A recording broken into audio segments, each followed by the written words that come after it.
Eckhart Tolle, l'art du calme intérieur. Table des matières. Introduction. Le silence et la quiétude. Au-delà du mental, le soi égoïque, le présent, votre nature véritable, l'acceptation et le lâcher-prise, la nature, les relations, la mort et l'éternel, la souffrance et sa disparition. Et à propos de l'auteur. Un maître spirituel authentique n'a rien enseigné au sens conventionnel du terme. Rien à vous donner ni à vous remettre ressemblant de près ou de loin à l'information, des croyances ou des règles de conduite. Un tel enseignant a pour seule fonction de vous aider à alimenter ce qui vous sépare de la vérité, de votre nature véritable, de ce que vous savez déjà au fond de votre être. Le maître spirituel a pour rôle de dévoiler et de vous révéler cette dimension de profondeur intérieure, qui est également la paix. Si vous recourez à un tel être ou à ce livre parce que vous êtes en quête de stimulation sous forme d'idées, de théories, de croyances, d'exposés intellectuels, vous serez déçu. Autrement dit, si vous cherchez matière à réflexion, vous n'en trouvez pas et passez à côté de l'essence même de l'enseignement, de ces pages qui ne se trouvent pas dans les mots, mais en vous. Il serait bon au fil de votre lecture de vous remémorer, de le sentir. Les mots ne sont que des panneaux indicateurs. Ce qu'ils montrent n'est pas du domaine de la pensée, mais appartient à une dimension de vous qui est plus profonde et infiniment plus vaste que la pensée.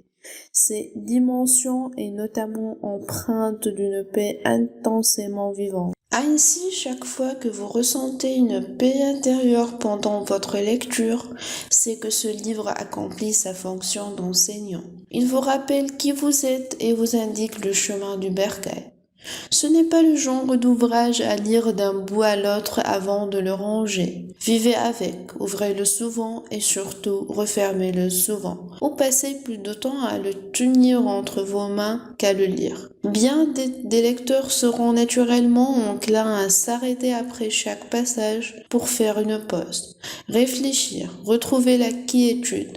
Il est toujours plus utile et important d'arrêter que de poursuivre la lecture. Laissez ces pages faire leur œuvre, vous éveillez des vieux sillons de la pensée répétitive et conditionnée. On peut considérer l'aspect de ce livre comme un retour actuel à la forme la plus ancienne d'enseignement spirituel qui nous soit parvenu.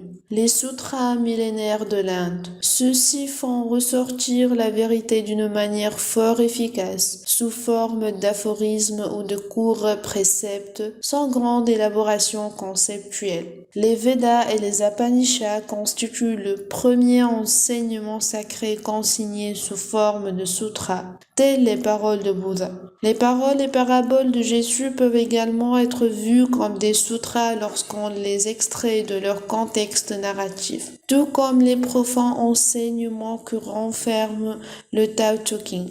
Le livre ancien de la sagesse chinoise. Dans sa forme, le sutra offre l'avantage de la brièveté. Il ne sollicite pas le mental outre mesure. Ce qu'il ne dit pas compte davantage que ce qu'il dit. Il ne fait qu'indiquer une direction. Les textes qui suivent ressemblent à des sutras, particulièrement au premier chapitre, le silence et la quiétude, qui contient les passages les plus brefs. Celui-ci renferme déjà l'essence du livre entier, et pour certains lecteurs, cette seule lecture suffira. Les autres chapitres sont destinés à ceux qui ont besoin de quelques panneaux indicateurs supplémentaires.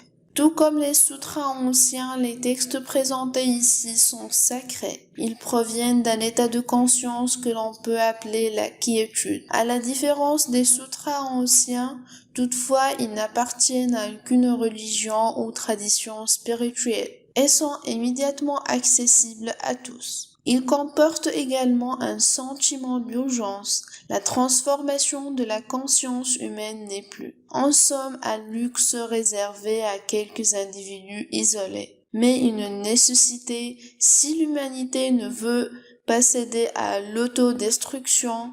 À l'heure actuelle, la dysfonction de la vieille conscience et la montée de la nouvelle s'accélèrent en même temps. Paradoxalement, la situation empire et s'améliore à la fois, bien que le pire soit plus apparent, étant plus bruyant. Évidemment, ces écrits utilisent des mots qui, pendant la lecture, deviennent des pensées dans votre esprit. Mais ce ne sont pas des paroles ordinaires. Vous n'y trouverez ni répétition tapageuse, ni clameur opportuniste destinée à attirer l'attention. Tout comme chaque véritable enseignant spirituel et les sutras anciens, les pensées de ce livre ne disent pas « regarde-moi », mais « regarde plus loin que moi ». Comme elles émanent du calme, elles ont un pouvoir, celui de vous ramener au calme dont elles sont issues. Cette quiétude est aussi la paix intérieure, et les deux constituent l'essence de qui vous êtes. Et c'est cet état qui sauvera et transformera le monde. Eckhart Tolle.